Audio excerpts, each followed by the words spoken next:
These are the jobs you may not see every day, but just know we're working hard to make Hillsborough County a better place to live, work, and play. Subscribe to our YouTube page for more great county-related videos, only on HTV.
Mother. Something smells good.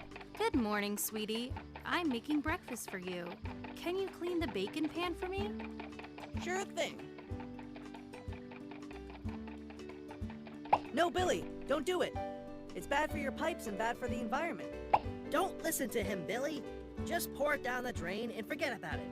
What's a little grease going to do? Actually, there's a lot that grease can do to damage your home and the environment. Picture this. When you decide to pour fats, oils, or grease down the drain, you are letting those substances harden up and stick to your pipe walls, causing clogs and backups in your home that can eventually lead to expensive repairs. And can also cause gross smells and a nasty situation for your neighborhood and the environment. You can smell it. Instead, when the substance cools down, stick it in a plastic container. Make sure the lid is sealed tight and drop it off at your nearest cooking oil recycling station in Hillsborough County. That way, you're helping the environment and saving your family money, so they can buy you that new skateboard you've always wanted. All right. It's a win-win for everyone. New skateboard? Oh, yeah. Your way is definitely better than mine. Let's recycle that grease. For more information on how you can recycle your fats, oils, or grease, visit hcflgov.net/core.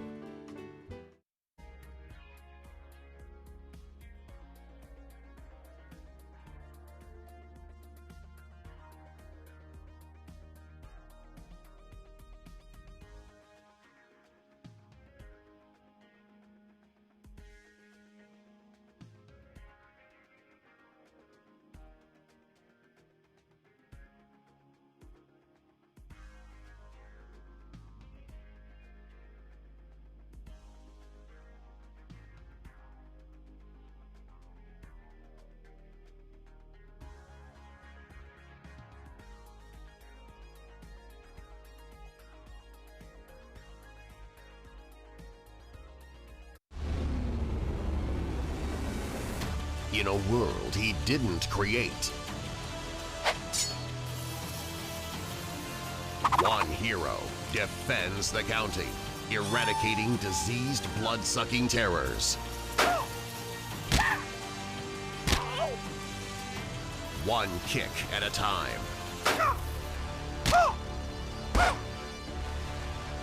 A hero we deserve. Coming soon to a yard near you.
Good evening and welcome to the Board of County Commissioners Comprehensive Plan Amendment Public Hearing.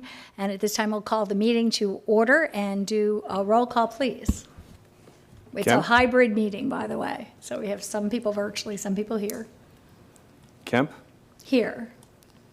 Cohen? Here. Myers? Here. White? Here. Hagan? Here. Overman? Here. Smith? Here. Thank you. You have a quorum. Thank you. And tonight, the Board of County Commissioners will consider the final adoption of 2 comprehensive plan amendments. I'll now request that the Planning Commission staff introduce the first item on this evening's agenda. Hi, Commissioners. Sean College here representing the Planning Commission. And I'll be introducing the first item for you. It's A1. And joining me is my colleague Diego Guerra of the Planning Commission. You may recall from your workshop in your transmittal hearing that A1 is Comprehensive Plan Amendment 20-08, and it is the Environmental and Sustainability Section update of the Comprehensive Plan, formerly called the Conservation Aquifer Recharge Element.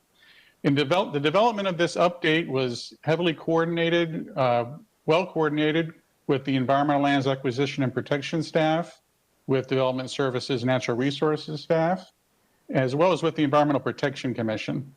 We also coordinated well with the community, with stakeholders of various stakeholders and environmental groups. And you may recall again from the transmittal hearing that it was a great deal of support, and we're very excited about this update as well. It's long overdue. During the interim period after transmittal, there were no comments from review agencies. And with that, we would recommend that you adopt this plan amendment 20-08. Thank you.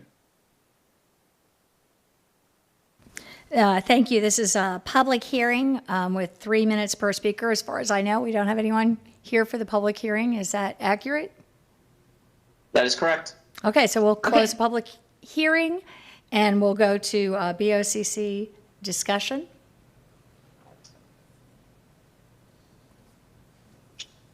Commissioner Cullen. Yeah, I just wanted to say very briefly that in preparing for this meeting earlier today, I was reading through this, and it's really very, very well written and a really wonderful expression of, I think, all of our values when it comes to protecting the environment. And I move approval. Second. We have a motion by Commissioner Cohen, seconded by Commissioner Myers, and I see no further discussion. Commissioner Smith, I see that you have your hand raised. Sorry, I have to look a few places. Yes. So I just wanted to ask a question, because at the transmittal hearing, I was glad to see support expressed by representatives of the development industry and the agricultural industry, but I'm just wondering why we didn't see similar support from any of the environmental groups or community organizations. And so, Mr. College, I know you said that it had been, there had been outreach to environmental groups. Can you let me know what that looked like? Yes, ma'am. We did reach out to the Sierra Club for starters, and we did not get much of a response or interest from them, no objections anyway. We did have public hearings, and we invited all the stakeholders, including Sierra Club, to the public meeting, and we didn't get much of a response, but no objections anyway. And I'm not sure if Diego Guerra had anything to add to that or not. He was involved in the outreach process as well.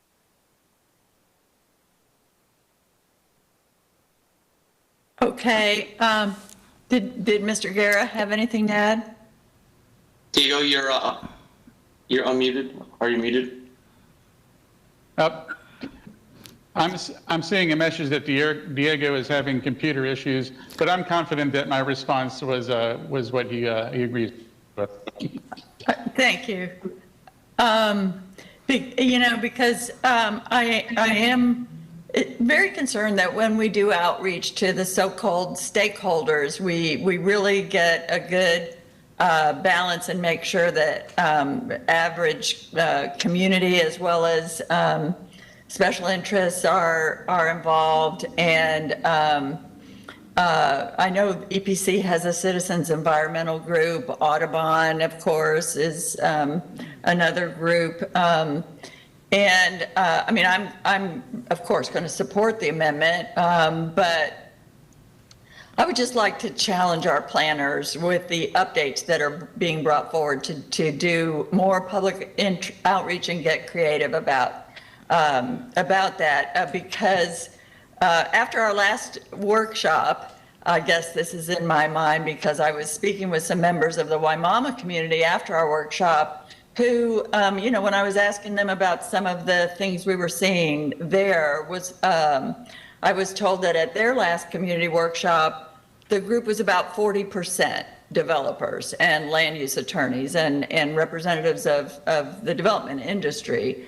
And that they had been, you know, also asking to have people identify themselves so that in those outreach groups, everybody knows who is who. And when they're speaking, you can at least understand, is this a resident of the neighborhood raising a concern, or is it someone with a, you know, a for-profit interest or a commercial interest of some kind? So everybody knows in these public meetings who is who. And so it's important information for us as the county commission to understand that when we're looking at things like the map full of dots we saw this afternoon, where the community wants to see affordable housing, we need to understand where that input is coming from and how much of it is resident, how much of it is other kinds of stakeholders. So thank you very much. Thank you, Commissioners. I will pass that on to our staff who are working on the other elements. Thank you for your comment. You know, along with that, I'm just curious. It would seem to me, because I've asked before about having everybody identify themselves at these workshops that are put out there as stakeholders, but to me, it seems really inappropriate that one developer, one private party with an interest there can have 5 lawyers representing them. And, you know, I just think to me, as part of that conversation, maybe one of them could be there as the developer's, you know, representative and sign in and have the chance, but they shouldn't be overwhelming the community's speaking. And I had suggested that before. I'm not sure from this dais or privately or when I had talked about it. And I really think that we should probably, I'm just thinking in terms of how this comes to us, that I would just think there should be sign-in sheets at the, you know, with who you know, community resident representing, or, you know, representing this interests, and, you know, that person can join the conversation when it's one person representing each of these. And if there's multiple developer interests that don't want to come represent themselves, that's okay. But I really think that that should all be identified in a sign-in sheet that shows that should probably be included with our information when we get it. I think that would be a wise thing, because I think there should be some balance, and it should be some notice as well to community members when there's private interests that are driving a private interest, if that is happening. So I appreciate those comments, and I'm just, Commissioner Myers, you're recognized. You raise a good point, Madam Chair. I think more community engagement, and how do we reach out to the community to let them know before we vote on and take action? Yeah, so I would really like to see if we could get sign-in sheets from each of these meetings, and on the sign-in as part of it. If they're a resident, they could put that. If they're representing a group, they could put that. If they're representing an interest, they can put that. And then as part of the actual conversation, people can be there and watching it, but as part of the actual, I think, conversation and interaction, or the people who get the dots to put up on the map, you know, that it could be one of them not multiple, not that somebody pays to get their public representation that kind of overwhelms a group at times. And I guess with that, we're not having any further discussion here, I don't think I see. So we have a motion by Commissioner Cohen, seconded by Commissioner Myers, and seeing no further discussion, we have a roll call vote this time. I'm going back to the roll call. Kemp? Yes. Cohen? Yes. Myers? Yes. White? Yes. Hagan? Yes. Overman? Yes. Smith? Yes. Motion carried 7-0. Thank you. And we will move to Planning Commission with the next item. Yes, yes, your next item is CPA 2103, and that will be handled by Melissa Dickens of Planning Commission staff. Good evening, Commissioners. Melissa Dickens, Planning Commission staff. I'm joined by Kevin Moran from the Environmental Management Division. We have HC CPA 21-03. This was a privately initiated text amendment to the comprehensive plan. It's a proposed amendment to the Wellhead Resource Protection Areas map. The amendment proposes to modify a portion of the map to remove the Zone 2 potable water supply well protection zones from the areas surrounding the Crystal Lakes Manor wells in northwest Hillsborough County. The amendment would also propose to remove the wells themselves and the particle tracking from the map. At the transmittal hearing, we did prepare an extensive presentation that went through the impacts, the consistency findings, comments that we received from state and regional agencies. I'm happy to run through that information again if you would like. I did want to share that we did send this out to state and regional agencies as part of the DEO review process. We did not receive any objections. We've received no further comments from the community since transmittal. But I'm happy to run through everything again if you would like, or myself and Mr. Moran are available for questions. Thank you. Well, I think we'll just see what the board wants at this time, but we'll first, well, I guess, is there any, I'll just check first. Is there anyone here for a public hearing? We have two participants that are signed up.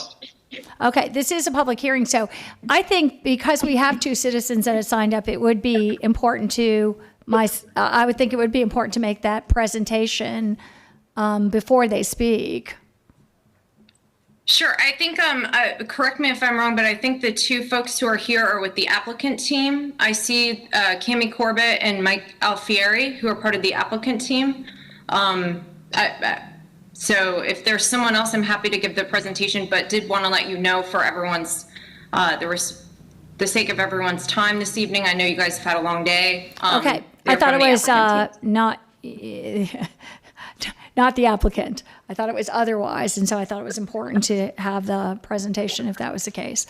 And seeing that, I think if the board, if I don't hear any objections, we can just move ahead with our public hearing.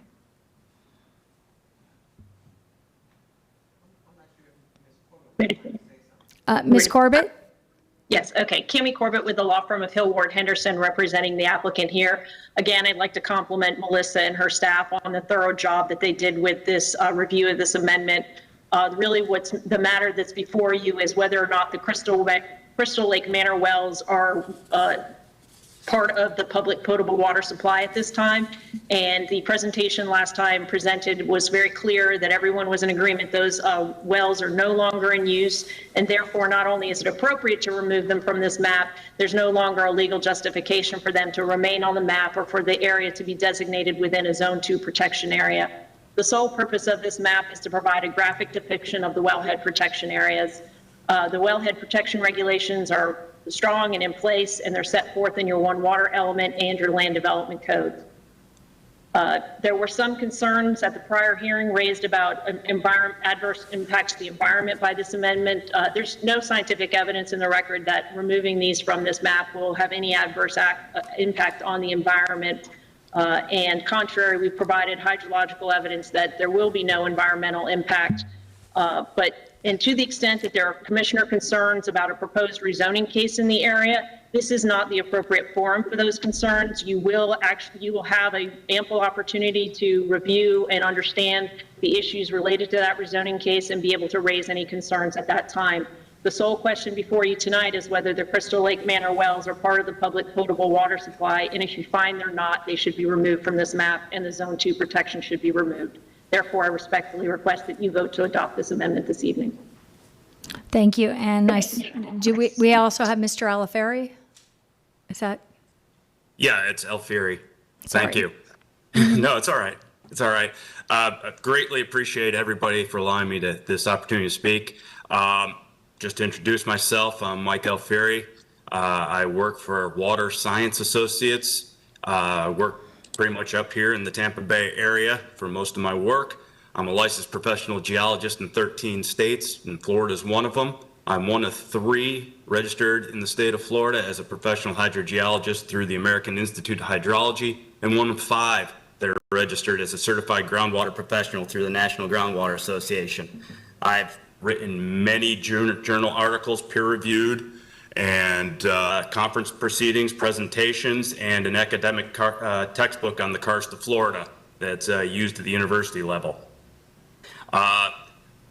The project at hand here, when we're talking about this, we're dealing with the 2 nearest aquifer systems. There's an upper and a lower system. The upper is the superficial aquifer, the most nearest to the ground surface, which is separated from the upper Floridan aquifer by in this area, about 30 to 40 feet of clay-rich material that acts as an impeding material to prevent upward and downward communication between the 2 aquifers. The lake system in the area, it reacts and responds to the superficial aquifer, which is your upper aquifer in this area.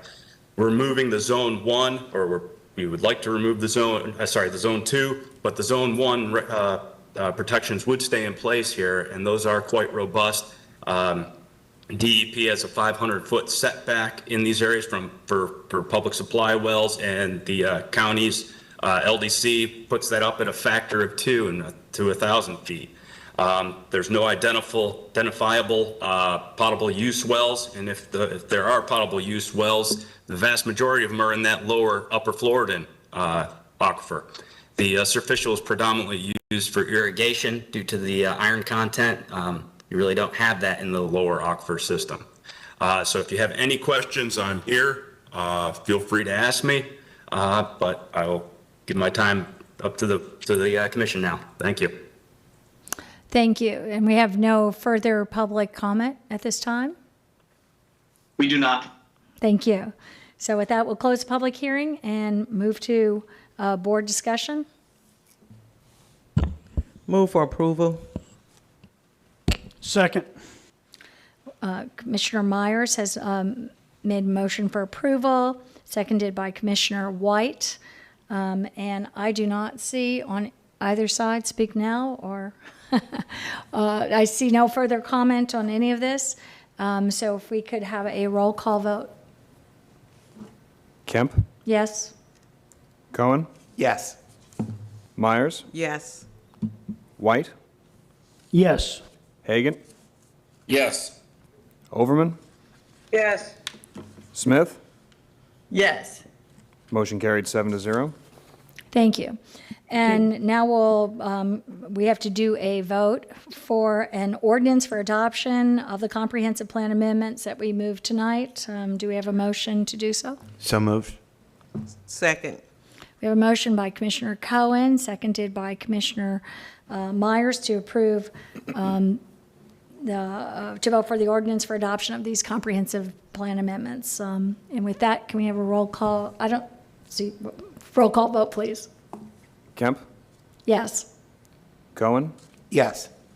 Myers? Yes. White? Yes. Hagan? Yes. Overman? Yes. Smith? Yes. Motion carried 7-0. Thank you. And we stand adjourned.